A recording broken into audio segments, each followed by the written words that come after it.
গল্পকথন by Kallol চ্যানেলে আপনারা শুনছেন হুমায়ুন আহমেদের লেখা একজন হিমু কয়েকটি ঝিঁঝি পোকা। আজ তৃতীয় পর্ব। আরিফিন সাহেব মগ ভর্তি কফি আমার সামনে রাখতে রাখতে বললেন, বাই এনি চান্স আজ সারাদিনে কি তোমার খালার সঙ্গে তোমার কোনো কথা হয়েছে? আমি বললাম, হয়েছে। ঠিক কখন কথা হয়েছে বলো তো? এক্স্যাক্ট সময় বলতে পারবো না। প্রথমবার কথা হয়েছে সন্ধ্যার দিকে। বাংলাদেশে বাস করি তো, সারাক্ষণ ঘড়ির দিকে তাকিয়ে থাকা আমাদের নিষেধ আছে। দ্বিতীয়বার কখন কথা হলো? প্রথমবারের ঘণ্টাখানেক পর।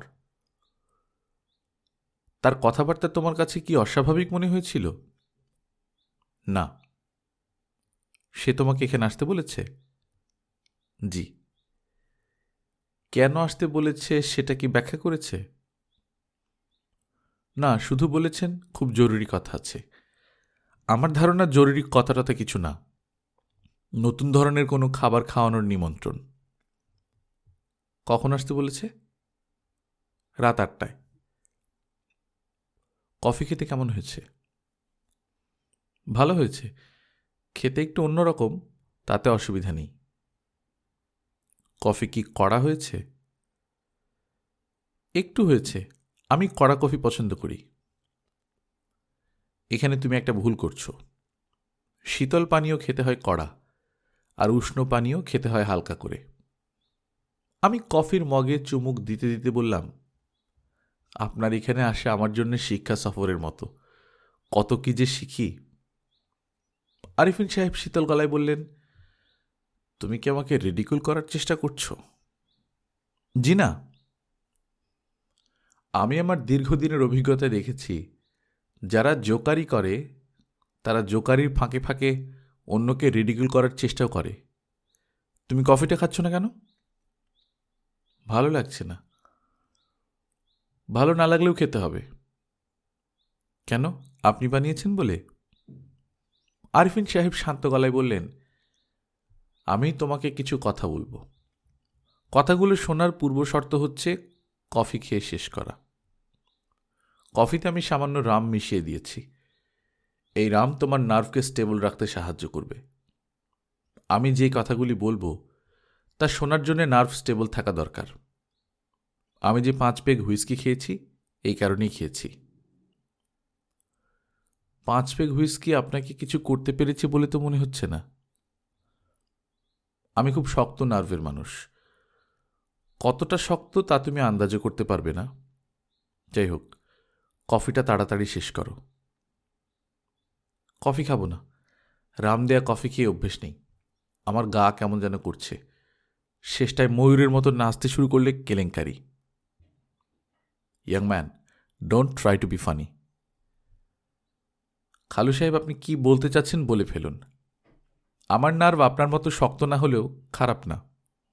প্লাস্টিকের নার্ভ, কোনো কিছুতেই এফেক্ট করে না। তুমি দয়া করে আমাকে খালু সাহেব ডাকবে না। খালু সাহেব শুনতে ভালো লাগে না। আমার নাম ধরে ডাকতে পারো, কোনো সমস্যা নেই। নাম ধরে ডাকতে খারাপ লাগলে আরিফিন সাহেবও বলতে পারো। আপনাকে নাম ধরে ডাকলে মালিহা খালা রাগ করবেন। আরিফিন সাহেব অনেকক্ষণ আমার দিকে তাকিয়ে থেকে বললেন, তোমার মালিহা খালা রাগ করবেন না। রাগ করার মতো অবস্থা তার না। She is dead like a log. আমি তাকিয়ে আছি। আরিফিন সাহেব বেশ স্বাভাবিক ভঙ্গিতে খালি গ্লাস নিয়ে রান্নাঘরের দিকে গেলেন। গ্লাস ভর্তি করে ফিরে এলেন। গ্লাসে বরফের টুকরো ভাসছে, গোল করে কাটা লেবুর স্লাইস ভাসছে। তিনি চুমুক দিতে দিতে আসছেন। তাকে দেখে মনে হচ্ছে যে জিনিস তিনি খেতে খেতে আসছেন তা অত্যন্ত সুস্বাদু। তিনি আমার সামনে বসতে বসতে বললেন, তুমি যে তোমার খালার মৃত্যু সংবাদ শুনে চেঁচিয়ে ওঠোনি, এতে আমি ইমপ্রেসড। মৃত্যু এমন কোনো অস্বাভাবিক ব্যাপার না। মৃত্যু সংবাদ শুনে হাত পা এলিয়ে পড়ে যাওয়াটাও কোনো কাজের কথা না। বেশিরভাগ মানুষই এরকম করে। যাই হোক, এখন আমি পুরো ব্যাপারটা বলবো, তুমি মন দিয়ে শোনো। খালার ডেড বডি কি ঘরে আছে? ঘরে আছে মানে? রীতিমতো সিলিং ফ্যান থেকে ঝুলছে। রুচিকর কোনো দৃশ্য না বলেই তোমাকে দেখতে বলছি না। তারপরেও দেখতে চাইলে বসার ঘরের জানলা ফাঁক করে পর্দা সরিয়ে দেখে আসতে পারো। দেখতে চাও?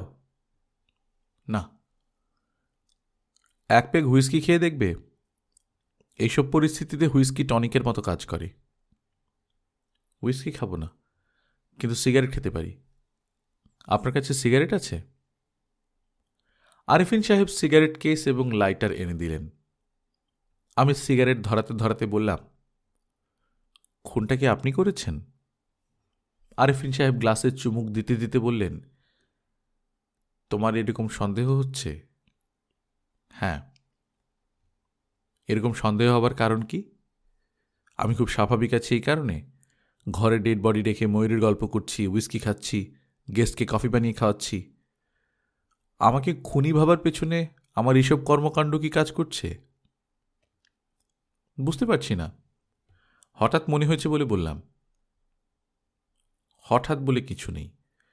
পৃথিবীটা হচ্ছে কজ অ্যান্ড এফেক্টের পৃথিবী। প্রথমে কজ, তারপর এফেক্ট। হুট করে তুমি কাউকে খুনি ভাববে না। সেই ভাবনার পেছনে অবশ্যই কজ থাকতে হবে। খালা মারা গেছেন কখন? আমি ডেড বডি ডিটেক্ট করি সন্ধ্যা 7:25। আমার মনে হয় মৃত্যুর আগে তোমার খালা তোমার সঙ্গেই শেষ কথা বলেছে। পুলিশকে খবর দিয়েছেন? না, সব গুছিয়ে নিয়ে পুলিশকে খবর দেব। নয়তো পুলিশ এসে প্রথমেই তোমার মতো প্রশ্ন করবে, খুন কখন করেছেন। আমি কি বলছি না বলছি মন দিয়ে শুনবেও না, হ্যান্ডকাপ পরিয়ে নিয়ে যাবে। সব কি গুছিয়ে নিয়েছেন? না, ধাতস্থ হয়ে নিচ্ছি। একা একা তো গুছাতে পারবো না, তোমাকে নিয়ে গোছাতে হবে। আমি বললাম, ও। বলেই স্থির হয়ে গেলাম। স্পষ্ট বুঝতে পারছি বিরাট বড় যন্ত্রণায় পড়তে যাচ্ছি। ভুল বললাম। বিরাট যন্ত্রণাতে তো এমনিতেই আছি। পুলিশ ছায়ার মতো পেছনে পড়ে আছে। এখন পড়ব আরও গভীর যন্ত্রণায়। আমি বসে আছি জ্ঞানী অধ্যাপকের সামনে। অধ্যাপক সাহেব হালকা নীল রঙের ঢিলেঢালা পোশাক পরে সোফায় পা তুলে বসে আছেন। তার হাতে হুইস্কির গ্লাস। যেই বসার ঘরে বসে আছি তার সাজসজ্জাও ইন্টেলেকচুয়াল ধরনের। কার্পেটের উপর শীতল পাটি, শীতল পাটির উপর বেতের সোফা, বেতের সোফার গদিগুলিতে কাঁথা স্টিচের কাভার। দেয়ালে পেইন্টিং ঝুলছে, পিকাসোর ব্লু পিরিয়ডে আঁকা ছবির রিপ্রিন্ট। কার্পেটের রং বদল হলে পিকাসো বদলাবেন বলে আমার ধারণা। ঘরে এসি চলছে, আরামদায়ক ঠান্ডা। এই বাড়িরই শোবার ঘরে একজন মহিলা সিলিং ফ্যানে ঝুলছেন, বিশ্বাস করা কঠিন। অধ্যাপক সাহেব রসিকতা করছেন না তো? জ্ঞানী মানুষদের রসিকতাগুলিও উঁচু শ্রেণীর হবার কথা। হয়তো দেখা যাবে মালিহা খালা শোবার ঘর থেকে বের হয়ে বলবেন, হিমু কখন এসেছিস? জ্বর জ্বর লাগছিল বলে শুয়েছিলাম, কখন ঘুমিয়ে পড়েছি বুঝতেই পারিনি। তুই আমাকে ডাকলি না কেন? ছোট মাছ দিয়ে একটা টকের তরকারি করেছি, খেয়ে দেখ তো। আরিফিন সাহেব সরু চোখে আমার দিকে তাকিয়ে আছেন। ভুরু সামান্য কুঁচকে আছে, চিন্তার ভেতর আছেন বলে মনে হচ্ছে। হিমু। জি। আমার প্রথম কাজটা হচ্ছে তোমার মন থেকে সন্দেহটা দূর করা। তোমার মন যদি লজিক্যাল হতো তাহলে গোড়াতেই আমাকে সন্দেহ করতে না। তোমার খালার ওজন 2 মণের কাছাকাছি। 2 মণি আলুর বস্তা সিলিং ফ্যানে ঝোলানো আমার পক্ষে অসম্ভব ব্যাপার। এই কাজে অতি অবশ্যই আমার একজন অ্যাকমপ্লিস লাগবে। অ্যাকমপ্লিস মানে আশা করি জানো? অ্যাকমপ্লিস মানে সাহায্যকারী। এখনও কি তোমার কাছে মনে হচ্ছে তোমার খালার এই গন্ধমাদন পর্বত আমার পক্ষে কপিকল ছাড়া সিলিং ফ্যানে ঝোলানো সম্ভব? না, সম্ভব না। Thank you. দ্বিতীয় লজিক হচ্ছে শোবার ঘরের দরজা ভেতর থেকে বন্ধ। আমার পক্ষে নিশ্চয়ই খুন করে ভেতর থেকে দরজা বন্ধ করে বাইরে চলে আসা সম্ভব না? জি না, সম্ভব না। তৃতীয় যুক্তিটি মারাত্মক। তোমার খালা একটা সুইসাইড নোট রেখে গেছেন। So nice of her. এই সুইসাইড নোটটাই আমাকে রক্ষা করবে। সুইসাইড নোটটা একটু পড়ে দেখি। নিশ্চয়ই পড়ে দেখবে। As a matter of fact তোমারই আগে পড়া উচিত, কারণ সুইসাইড নোটে তোমার নাম আছে। বলেন কি? আমি কেন?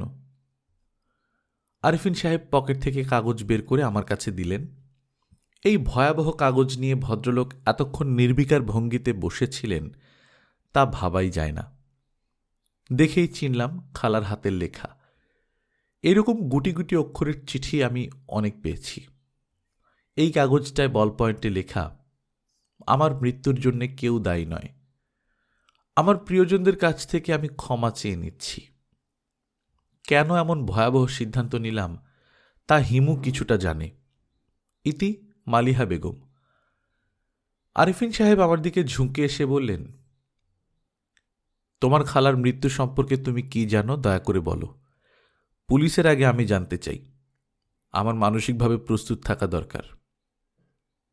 আমি কিছুই জানি না। তোমার কথা আমি বিশ্বাস করলেও পুলিশ করবে না। কোনো কিছু না জানলেও একটা কিছু বের করো, পুলিশকে বলতে হবে। আমি কি তোমাকে কোনো সাজেশন দিতে পারি? দিন।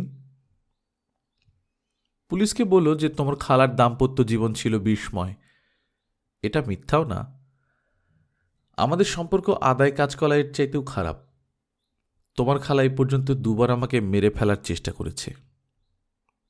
বলেন কি? একবার থ্যাঙ্কস গিভিং ডেতে টার্কি কাটছিল, তখন আমার সঙ্গে কথা কাটাকাটি শুরু হয়ে গেল। তোমার খালা তার টেম্পার লুজ করে ছুরি হাতে আমার ওপর ঝাঁপিয়ে পড়ল।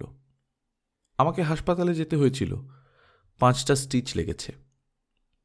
ও,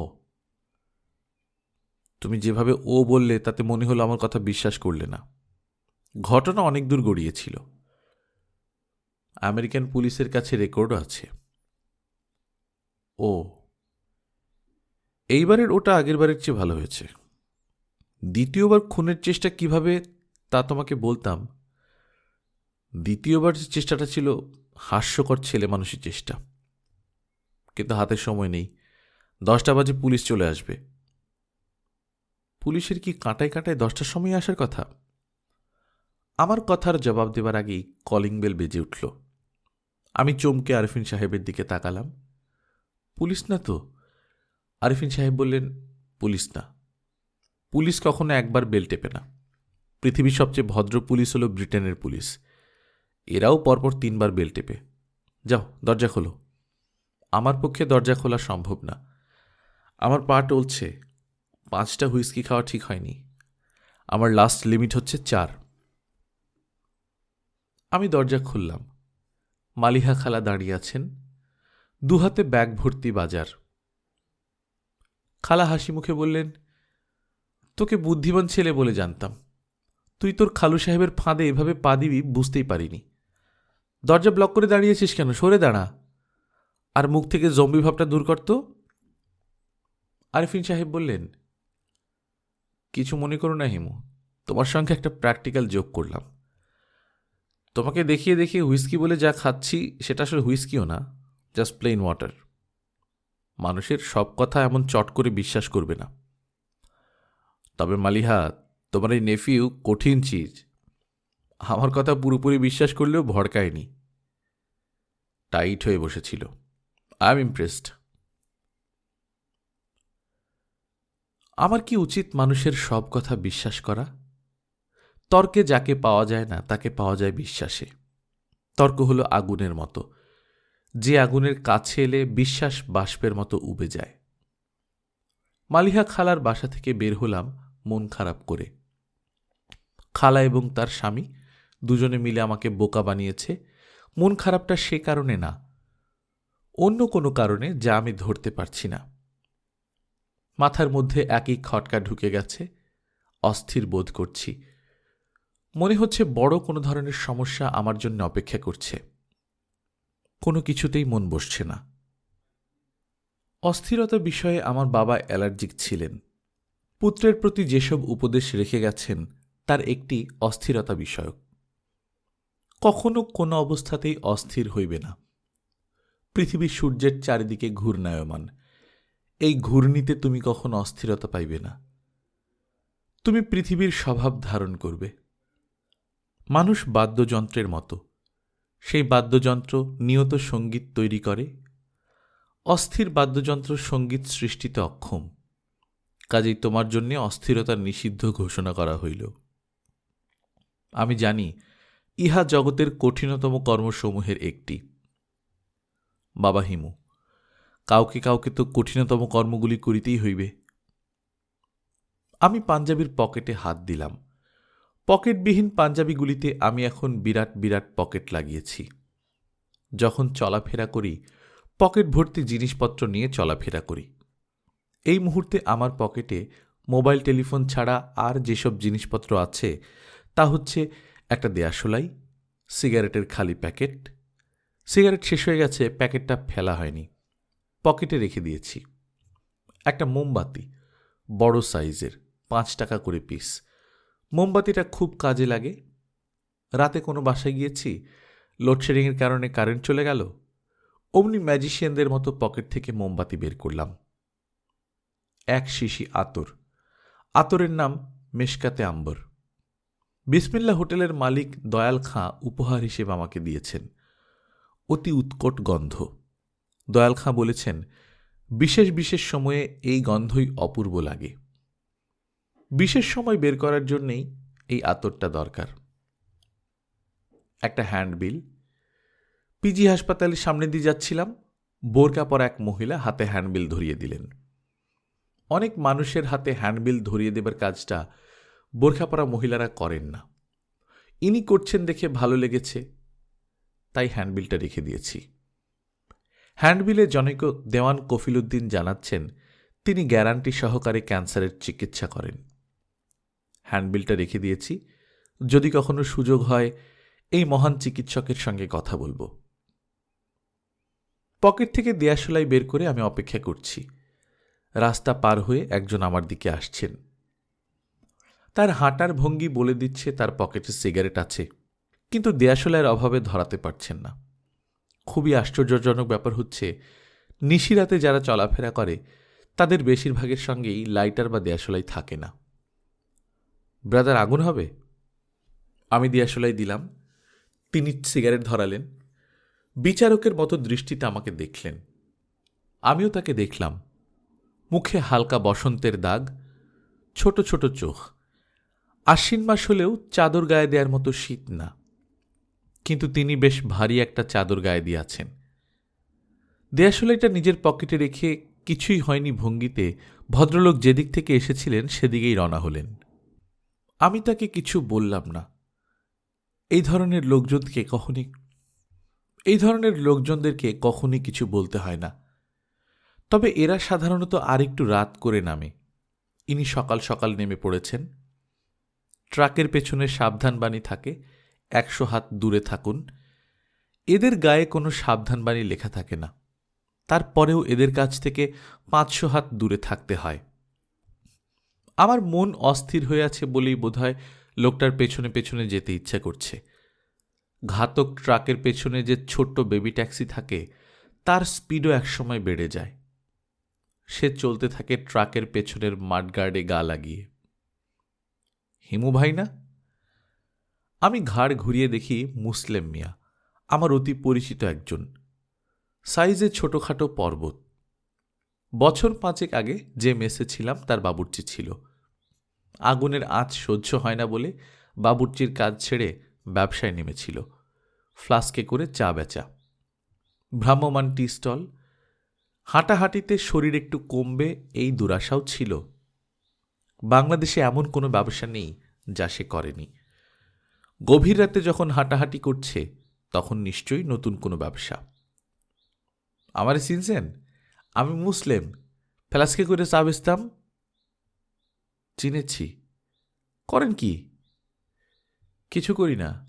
তোমার এখন কিসের ব্যবসা? জিজ্ঞেস করেন না ভাইজান, লজ্জা পাবো। তাই চুরি ডাকাতি না, পুড়িয়া বিক্রি। সি ভাইজান, নিশার জিনিস আমি বেচব? আমার কথা বাদ দেন, আপনার দেখে মনে হইতেছে মন অত্যধিক খারাপ। ঠিকই ধরেছ। ঘটনা কি ভাইজান? একজন আমার দেয়াশোলাই নিয়ে চলে গেছে, এই জন্যে মনটা খারাপ।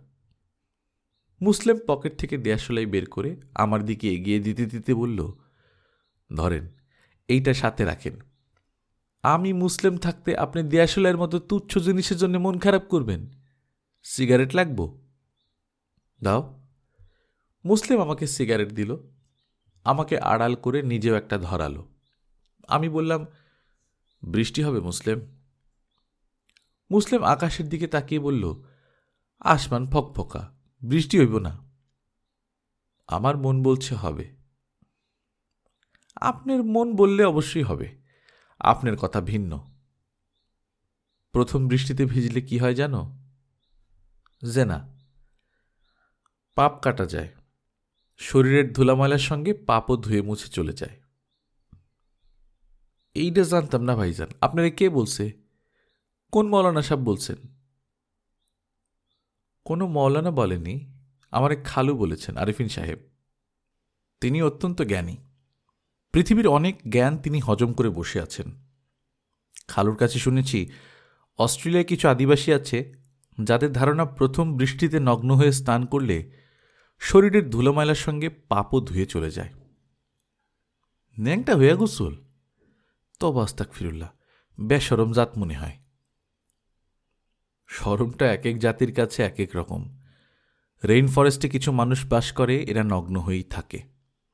কাপড় পরাটাকেই এরা শরম মনে করে।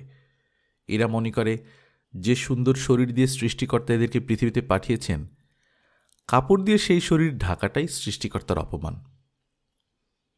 এইটাও কি আপনার খালুজান বলছেন? ভদ্রলোক বড়ই জ্ঞানী, ওনার কথাটা আমার মনে ধরছে ভাইজান। আপনি আমারে নিয়ে গেলে একবার ওনার পাশ হয়ে কদম বুসি করব, দোয়া নিয়ে আসব। আচ্ছা, নিয়ে যাব। মুসলিম ছোট্ট করে নিঃশ্বাস ফেলে বলল, প্রথম বৃষ্টি রাইতে নামলে ন্যাংটা হয়ে গোসল করতে কোনো অসুবিধা নাই, দিনে নামলে অসুবিধা, পুলিশ ধরে নিয়ে যাবে। তুমি কি ন্যাংটা হয়ে গোসলের কথা ভাবছ? মুসলিম দীর্ঘশ্বাস ফেলে বলল, পাপ এত বেশি করছি ভাইজান, কিছু পাপ কাটান দেওয়া অতি প্রয়োজন। একবার পাপ কাটান দিলে আরও পাপ করণ যায়। পাপ কাটান না দিয়া শুধু পাপ করলে অসুবিধা না? অসুবিধা তো বটেই। বৃষ্টিটা রাইতে নামলে জানে বাসি, দিনে পাবলিকের ঝামেলা আছে, তারপর ধরেন আছে পুলিশ। আসলে পরে দিতে তো পুলিশ ধরে না, ল্যাংটা ফ্যাংটা পাইলে ধরে নিয়ে মাইট দেয়। পুলিশ বড় জটিল জিনিস ভাইজান। মুসলিম চিন্তিত চোখে আকাশের দিকে তাকালো। তার মুখে বেশ কয়েকবার পুলিশের কথা শুনে আমার মনে পড়ল জুঁইয়ের বাবার কথা। সেখান থেকে জুঁইয়ের কথা, বেলি ফুলের মালার কথা, অ্যাসোসিয়েশন অব আইডিয়া। বেলি ফুলের মালার সঙ্গে নিয়ে জুঁইয়ের সঙ্গে দেখা করার কথা। রাত কত হয়েছে কে জানে। ফুলের দোকান কি খোলা আছে? মুসলিম, জি ভাইজান। বাজে কয়টা? সাথে ঘড়ি নাই, তবে ভাইজান রাত 12টার কম না, ঊর্ধ্বে রাত 2টা, নিম্নে 12টা। এত রাতে কি কোনো ফুলের দোকান খোলা আছে? ফুল দরকার? বেলি ফুলের 2টা মালা পাওয়া গেলে ভালো হতো। ঢাকা শহরে 3-4টা ফুলের দোকান আছে, সারা রাত খোলা থাকে। কেন? ধরেন রাত দুপুরে হঠাৎ করে একটা বিবাহ ঠিক হইল, ফুল দরকার, ফুল পাইব কই? বেলি ফুলের একটা মালার দাম 60 টাকা, রাত 3টার সময় হেই মালার দাম 15 টাকা, 3 গুণ লাভ। চলেন আপনারে মালা কিনা দেই, মালার দাম আমি দিব, রিকোয়েস্ট। ফুলের দোকান একটা না, বেশ কয়েকটাই খোলা। মুসলিম আমাকে 2টা মালা কিনে দিল এবং নিজেও 10টা মালা কিনল। আমি বললাম, তুমি মালা দিয়ে কি করবে? মুসলিম উদাস গলায় বলল, কিছু করব না, শখ হয়েছে কিনে ফেলছি। শখের জন্যে মানুষ খুন করে, আমি 10টা মালা কিনলাম। শখে মানুষ খুন করে? জি করে। আপনার সঙ্গে পরিচয় করে দিব, নাম বাহাদুর। আপনি এখন যাইবেন কই? জুই নামের একটা মেয়ের বাড়িতে যাব, ধানমন্ডি। আমি আগায় দিব? না, আগায় দিতে হবে না। মুসলিম বিব্রত ভঙ্গিতে বলল, ভাইজান বৃষ্টিতে গোসলের সময় কি ফুলের মালা সঙ্গে রাখুন যায়? এটা তো জানি না। ফুলের মালা তোর কাপড় না, এইটা বোধহয় রাখা যায়। আমি ভাবতাছি ফুলের মালা গলা দিয়ে যদি বৃষ্টির মধ্যে নামি। মুসলিম মিয়ার গলার স্বর বদলে গেল। সে ঘোর লাগা চোখে আকাশের দিকে তাকাল। বৃষ্টির প্রতীক্ষা। ধারা বৃষ্টিতে নগ্ন স্নানের ব্যাপারটা মুসলিমের মাথায় ঢুকে গেছে। ব্যাপারটা সে মাথা থেকে বের করতে পারছে না, বার করার চেষ্টাও করছে না, বরং উল্টো আরও ভালো মতো ঢোকানোর ব্যবস্থা করছে। এই ধরনের ব্যাপার আমি আগেও লক্ষ্য করেছি। হঠাৎ কোনো একটা ব্যাপার মানুষের মাথায় ঢুকে যায়, হাজার চেষ্টা করেও সে এটা বের করতে পারে না। আমি একজনকে জানি, যার মাথায় শিমুল গাছের লাল ফুল কি করে যেন ঢুকে গিয়েছিল। প্রথম দিকে সে শিমুল গাছ দেখলেই থমকে দাঁড়িয়ে যেত, মুগ্ধ গলায় বলতো, বাহ, কি সুন্দর লাল টকটকা ফুল। তারপর সে উচ্ছ্বসিত হতে শুরু করল, বলতে শুরু করল, গাছের মাথায় কি আগুন লাগছে? আগুন নিভাইতে দমকল লাগব। যত দিন যেতে লাগল শিমুল ফুল তার মাথায় ততই ঢুকে যেতে লাগল। শেষের দিকে তার কাজ হল শিমুল গাছের সঙ্গে কথা বলা। যখন ফুল ফোটার সময় না, তখন সে গাছের কাছে যাবে, গাছকে বলবে, হ্যালো বৃক্ষ, এই বছর মাথায় ঠিকমতো আগুন লাগাতে পারবি তো? দেখিস আগুন যেন ঠিকঠাক লাগে, ইজ্জত কা সওয়াল। গত বছর তোর আগুন জমে নাই, লালটা কমতি ছিল। তার আত্মীয় স্বজনরা নানা রকম চিকিৎসার চেষ্টা করল। শেষটায় রাঁচি মানসিক হাসপাতালেও নিয়ে গেল। ডাক্তারেরা পরীক্ষা টরীক্ষা করে বললেন, কিছু করার নেই। তাকে দেশে ফিরিয়ে আনা হলো। ঘরে তালাবদ্ধ করে রাখা হতো। কোনো একটা সুযোগ পেলেই সে ঘর থেকে বের হয়ে শিমুল গাছের মগডালে বসে থাকত। শিমুল গাছ থেকে পড়ে গিয়ে ভদ্রলোকের মৃত্যু হয়। গভীর রাতে কোনো বাড়ির গেটের সামনে দাঁড়ালে দারোয়ান তড়াক করে লাফ দিয়ে ওঠে, অত্যন্ত সন্দেহজনক চোখে তাকায়। এই বাড়ির দারোয়ানেরা তা করল না, কারণ এরা দারোয়ান না, পুলিশ। পুলিশ সাহেবের বাড়ি পুলিশ পাহারা দেবে, এটাই স্বাভাবিক। পুলিশের আচরণ দারোয়ানদের মতো হবে না, এটাও স্বাভাবিক। আমি গেটের সামনে দাঁড়াতেই দুজন পুলিশের একজন কাছে চলে এলো এবং খুবই ভদ্র গলায় বলল, কাকে চাচ্ছেন? আমি বললাম, এটা জুঁইদের বাড়ি না? আমি জুঁইয়ের কাছে এসেছি, দয়া করে একটু খবর দিন। বলুন হিমু এসেছে। খবর দিতে হবে না, যান ভেতরে যান। পুলিশের ভাবভঙ্গি দেখে মনে হলো জুঁই আগেই গেটে বলে রেখেছে। পুলিশ গলা নিচু করে বলল, বসার ঘরের দরজা খোলা, সবাই আপনার জন্য বসে আছে। পুলিশের এই কথার অর্থ আমার কাছে পরিষ্কার হলো না। সবাই আমার জন্য বসে থাকবে কেন? জুঁই বসে থাকতে পারে, সবাই মানে কি? জুঁই এবং তার বাবা, পিতা ও কন্যা? আমি দরজা ঠেলে ঘরে ঢুকে ধাক্কার মতো খেলাম। রুদ্ধদ্বার বৈঠকের মতো পরিস্থিতি। 5 জন পুরুষ বসে আছেন, একজনের গায়ে পুলিশের ইউনিফর্ম। মনে হচ্ছে অতি গোপন কোনো আলোচনা চলছে। সবাই আমার দিকে তাকিয়ে আছে।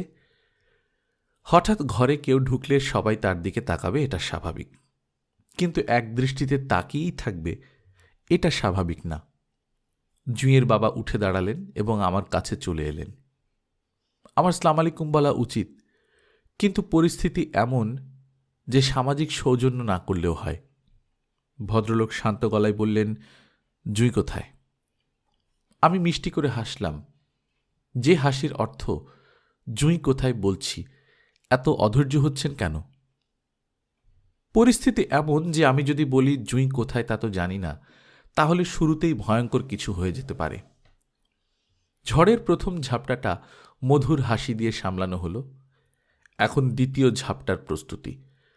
ঝড়ের দ্বিতীয় ঝাপটা প্রথম ঝাপটার মতো শক্তিশালী হয় না, এবং দ্বিতীয় ঝাপটার জন্যে এখন আমার মানসিক প্রস্তুতি আছে, প্রথমটার জন্যে ছিল না। জুঁইয়ের বাবা বললেন, এসো বসো। আমি গোল টেবিল বৈঠকে সামিল হলাম।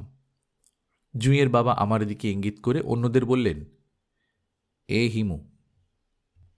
একসঙ্গে সবার চোখ শুরু হয়ে গেল, অর্থাৎ আমার নামের সঙ্গে এরা পরিচিত। জুঁইয়ের বাবা বললেন, হিমু, এখন বলো জুঁই কোথায়? কোনো হাঙ্কি পাঙ্কি না, স্ট্রেট কথা বলবে। মধুর হাসি দ্বিতীয়বার দেয়া ঠিক হবে কিনা আমি বুঝতে পারছি না।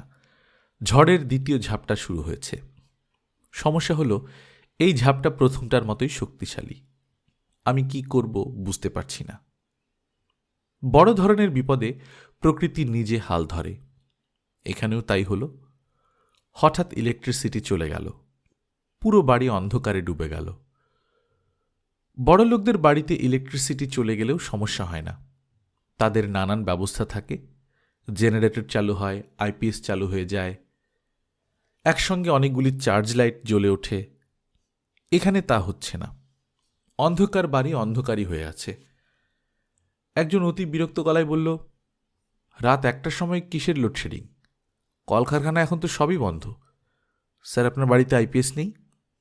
জুঁইয়ের বাবা বললেন, আছে, ইলেকট্রিক লাইনে কি যেন সমস্যা হয়েছে। রহমত, মোমবাতি জ্বালাও। অন্ধকার ঘরে ছোটাছুটি হচ্ছে, মোমবাতি পাওয়া যাচ্ছে না। আমি কিছুক্ষণ অপেক্ষা করে পকেট থেকে মোমবাতি বের করলাম, দেয়াশালাই দিয়ে মোমবাতি জ্বালালাম। খাকি পোশাক পরা ভদ্রলোক বিস্মিত হয়ে বললেন, আপনি পকেটে মোমবাতি নিয়ে ঘুরে বেড়ান? বললাম, জি স্যার, কখন দরকার পড়ে যায়। পরিস্থিতি এখন সামান্য হলেও আমার দিকে। সবাইকে সামান্য হলেও হক চকিয়ে দিয়েছি। এখন আমি যা বলবো সবাই তা শুনবে। সামান্য একটা মোমবাতি জ্বালিয়ে এই অসামান্য ব্যাপারটা করা হয়েছে। আমি জুঁইয়ের বাবার দিকে তাকিয়ে বললাম, স্যার, জুঁই কোথায় আমি জানি না। রাত 10টায় এই বাড়িতে এসে আমার কফি খাবার কথা, আসতে সামান্য দেরি হয়েছে। আর জুঁই এত রাতেও বাড়িতে ফেরেনি শুনে আমি অবাক হচ্ছি। তুমি বলতে চাচ্ছ তুমি তার হোয়ারঅ্যাবাউটস জানো না? জি না। তোমার সঙ্গে মোবাইল আছে না? জি আছে। অন করা আছে? জি। সে মোবাইলে তোমার সঙ্গে যোগাযোগ করেনি? জি না। আমি লক্ষ্য করলাম জুঁইয়ের বাবার সঙ্গে খাকি পোশাক পরা ভদ্রলোকের চোখের ইশারায় কিছু কথা হচ্ছে। মোমবাতির অল্প আলোয় চোখের ভাষা ঠিক পড়া যাচ্ছে না। অবশ্যই আলো বেশি থাকলেও লাভ হতো না।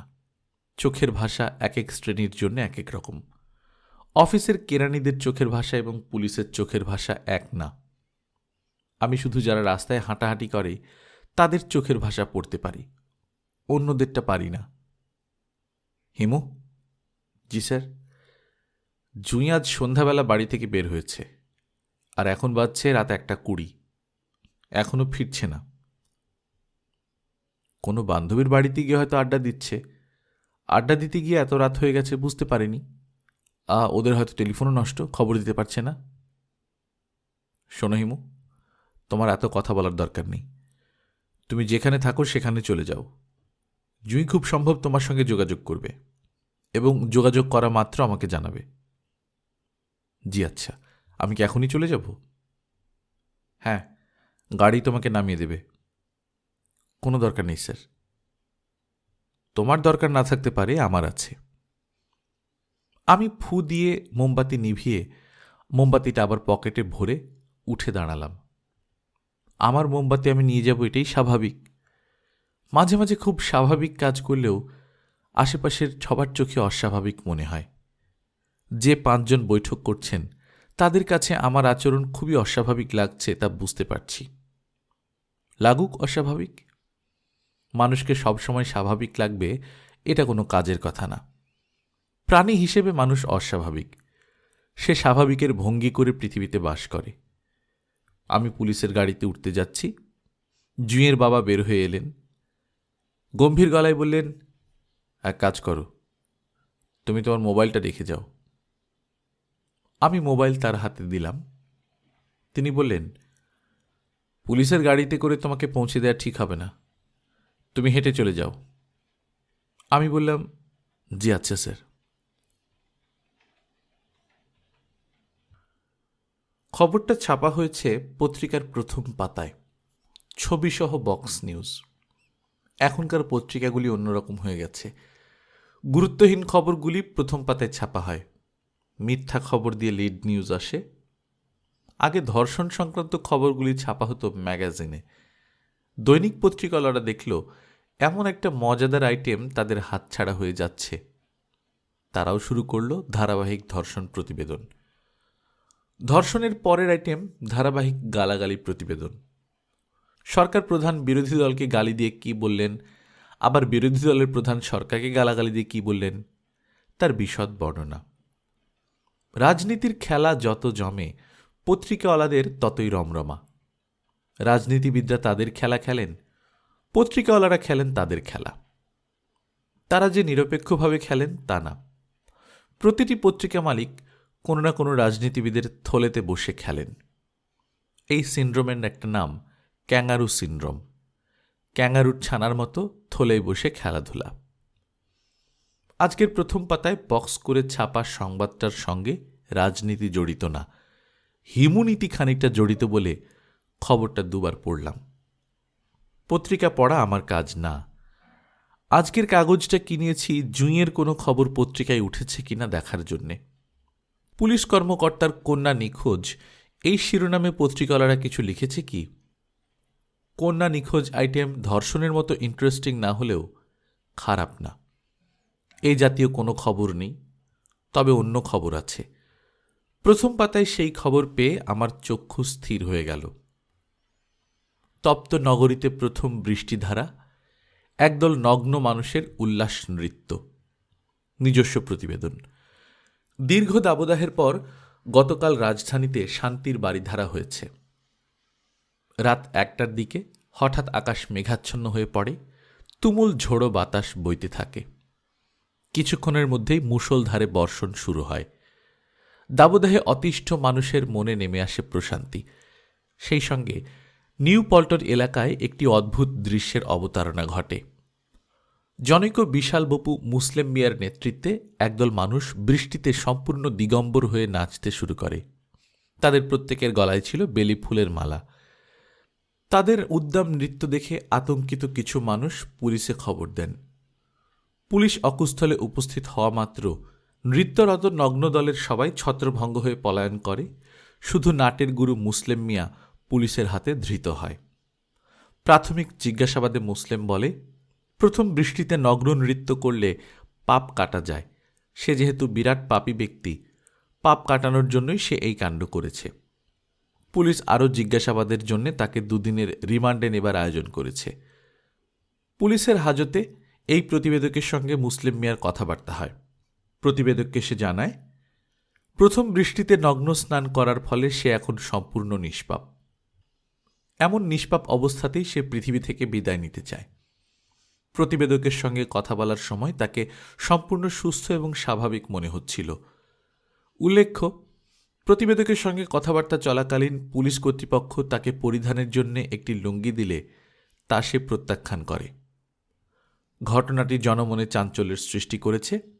আগামীকাল মুসলিম মিয়া এবং তার জীবন দর্শন নিয়ে আমরা একটি সম্পূর্ণ প্রতিবেদন পাঠক পাঠিকাদের উপহার দেব।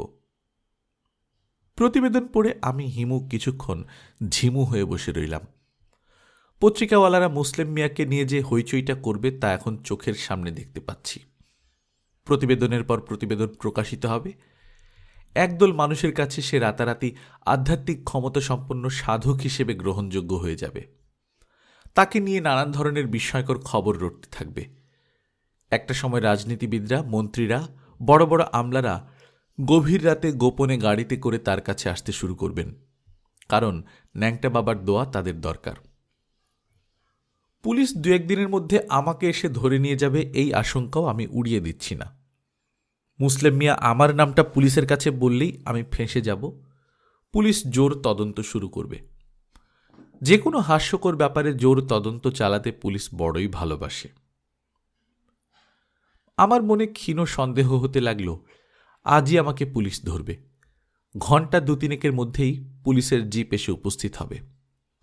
এটাকে সিক্স সেন্স বলবো কিনা বুঝতে পারছি না। যে সেন্সই হোক, হাজতে যেতে হলে তার জন্য প্রস্তুতি লাগবে। বাথরুম সারতে হবে বড়টা। হাজতে নেবার সঙ্গে সঙ্গে প্রথম যে জিনিসটা পায় তার নাম হলো বাথরুম। হাজতে বাথরুমের ব্যবস্থা নেই। বাথরুম পেলে গার্ড পুলিশের কাছে অনেকক্ষণ ধরে হাত কচলাতে হয়, নরম গলায় অনেক আবেদন নিবেদন করতে হয়। গার্ড সাহেবের দয়া হলে হাজতের ঘর খুলে তিনি বাথরুমে নিয়ে যান। মাথার চুল কাটাতে হবে। সবচেয়ে ভালো মাথাটা কামিয়ে ফেলা গেলে। চুল বড় বড় থাকলে খুবই গরম লাগে। তার চেয়েও বড় কথা, প্রথম রাত কাটিয়ে দ্বিতীয় রাতে পড়লেই মাথা ভর্তি হয়ে যায় উকুনে। উকুনগুলি বাইরে থেকে আসে না এক রাতেই মাথায় গজায়, এই রহস্যের মীমাংসা আমি এখনো করতে পারিনি।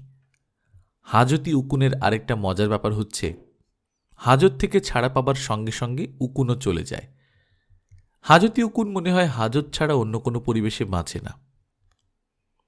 আমি হাজতবাসের প্রস্তুতি নিয়ে বড় বাথরুম সারলাম।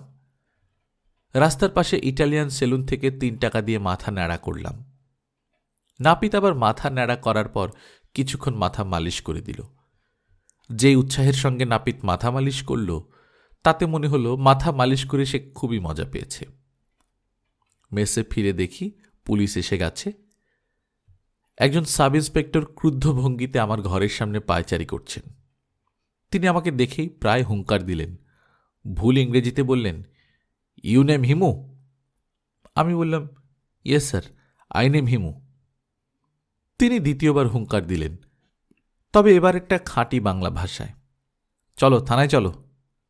আমি সঙ্গে সঙ্গে বললাম, চলুন স্যার। থানার ওসি সাহেব আমার পূর্ব পরিচিত, নাম রকিবউদ্দিন, চাঁদপুরে বাড়ি। বছর 2 আগে তিনি কিছুদিন আমাকে হাজতে রেখেছিলেন। অত্যন্ত উগ্র মেজাজের মানুষ, তবে শেষের দিকে তার সঙ্গে আমার খাতির হয়ে গিয়েছিল। সেই খাতির এখন কাজ করার কথা না।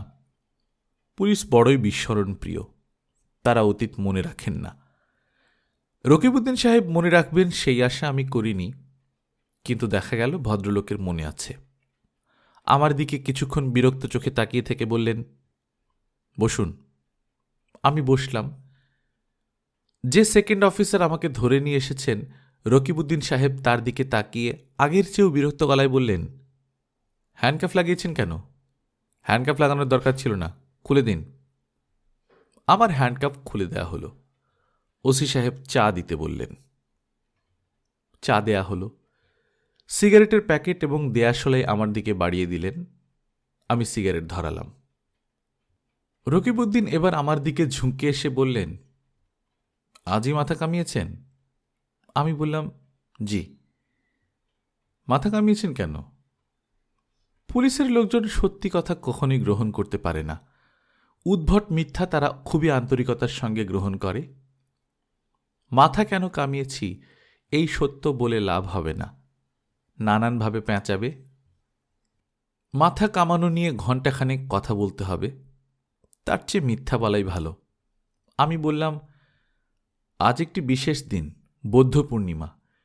এই পূর্ণিমায় মহামতি সিদ্ধার্থ মস্তক মুণ্ডন করে গৃহত্যাগ করেন।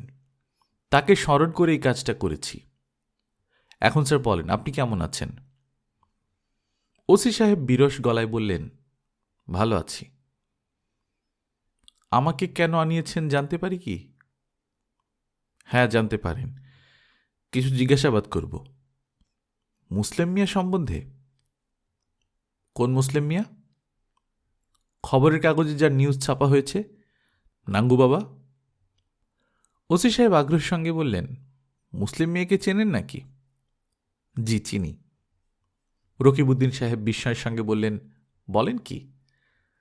তার গলার আগ্রহ থেকেই বোঝা যাচ্ছে নাঙ্গু বাবা ইতিমধ্যেই প্রভাব ফেলতে শুরু করেছে, তাকে নিয়ে গল্পগুজব ছড়াচ্ছে। আমি সিগারেটে লম্বা টান দিয়ে বললাম, সামান্য পরিচয় আছে। কোথায় পরিচয়? আমি রাত বিরাতে হাঁটি তো, সেখানেই দেখা। লোকটার আধ্যাত্মিক ক্ষমতা তো প্রচণ্ড। তাই নাকি? হ্যাঁ, প্রচণ্ড। অন্তর্ভেদী দৃষ্টি। যখন তাকায় তখন মনে হয় মনের ভেতর যা আছে সব পড়ে ফেলছে। তারপর অদ্ভুত ভঙ্গিতে হাসে, ঠান্ডা টাইপ হাসি। এরকম হাসি আমি কাউকে হাসতে দেখিনি। সে কি এই হাজতই আছে? না, উনি আছেন ধানমন্ডি থানায়। ওসি সাহেব আমার দিকে আরও খানিকটা ঝুঁকে এসে গলা নামিয়ে ফিসফিস করে বললেন, খুবই স্ট্রেঞ্জ ঘটনা, আপনাকে না বলেও পারছি না। ধানমন্ডি থানার ওসি সাহেবের এক শালী, মেনস্ট্রুয়েশন টাইমে তার প্রচণ্ড ব্যথা হয়, মাঝে মাঝে অজ্ঞানও হয়ে যায়। তার ব্যথা উঠেছে, তো ওসি সাহেব কি মনে করে মুসলিম সাহেবকে ঘটনাটা বললেন। শুনেই মুসলিম সাহেব হো হো করে হেসে উঠলেন, আর সঙ্গে সঙ্গে সেই মেয়ের ব্যথা চলে গেল।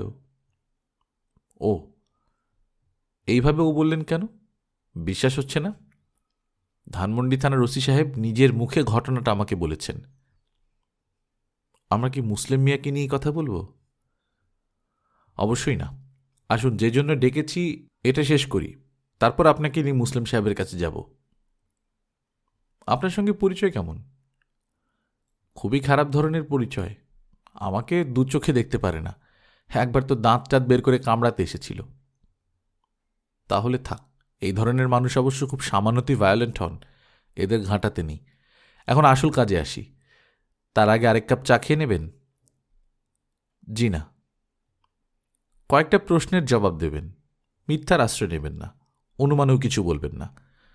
প্রশ্নের উত্তর যদি জানা না থাকে বলবেন জানি না। জি আচ্ছা। হাদিকে চেনেন? একজনকে চিনি, হাদিউজ্জামান খান, তক্ষকের মতো মুখ, লম্বা। তার চেহারার বর্ণনা তো দিতে বলিনি, তাকে চেনেন কিনা সেটা জানতে চেয়েছি। চিনি। তার সঙ্গে শেষ কবে দেখা হয়েছে? গত পরশু। কি কথা হয়েছে? কোনো কথা হয়নি। তাকে চেনেন অথচ কথা হয়নি কেন? মালিহা খালার বাড়িতে উনি ফ্যান নামাতে গেছেন, কাজে ব্যস্ত ছিলেন বলে কথা হয়নি। ফ্যানকে একা নামাচ্ছিল না সঙ্গে কেউ ছিল? একজন ইলেকট্রিক মিস্ত্রি ছিল। ইলেকট্রিক মিস্ত্রির নাম? নাম তো জানি না। ইলেকট্রিক মিস্ত্রি বা কল সারাই মিস্ত্রি কিংবা টেলিফোনের মিস্ত্রি, এদের তো নাম সাধারণত জিজ্ঞেস করা হয় না। যে মিস্ত্রিকে হাদিউজ্জামানের সঙ্গে দেখেছিলেন তাকে দেখলে চিনতে পারবেন? হ্যাঁ, পারব। তাহলে একটু হাজতে আসুন, আইডেন্টিফাই করবেন। ইলেকট্রিক মিস্ত্রি কি ভয়ঙ্কর কিছু করেছে? সে একা কিছু করেনি, দুজনে মিলে করেছে। আচমকা খুন একজন করে, কিন্তু ক্যালকুলেটিভ মার্ডারের বেলায় অ্যাকমপ্লিশ লাগে। খুন করেছে হাদিউজ্জামান, ইলেকট্রিক মিস্ত্রির সালাম হলো তার অ্যাকমপ্লিশ। খুন হয়েছে কে? মালিহা বেগম, আপনার খালা হন সম্ভবত। আমি অবাক হয়ে রকিবউদ্দিন সাহেবের দিকে তাকিয়ে রইলাম। আমার এক আত্মীয় খুন হয়েছে, এই খবরটা ওসি সাহেব আমাকে এখন দিচ্ছেন। খুনটুনের ব্যাপারগুলি কি পুলিশের কাছে এতই গুরুত্বহীন? গল্পকথন বাই কল্লোল চ্যানেল আপনারা শুনছেন হুমায়ুন আহমেদের লেখা একজন হিমু কয়েকটি ঝিঁঝি পোকা। আজ তৃতীয় পর্ব। আমরা নিয়মিত গল্প পাঠ করে শোনাচ্ছি। আপনারা যারা প্রথমবারের মতো শুনছেন কাইন্ডলি সাবস্ক্রাইব করে নেবেন। গল্প পাঠ ভালো লাগলে বন্ধুদের সঙ্গে শেয়ার করবেন। নিজে ভালো থাকবেন, আশপাশের লোকজনকে ভালো রাখবেন। টাটা।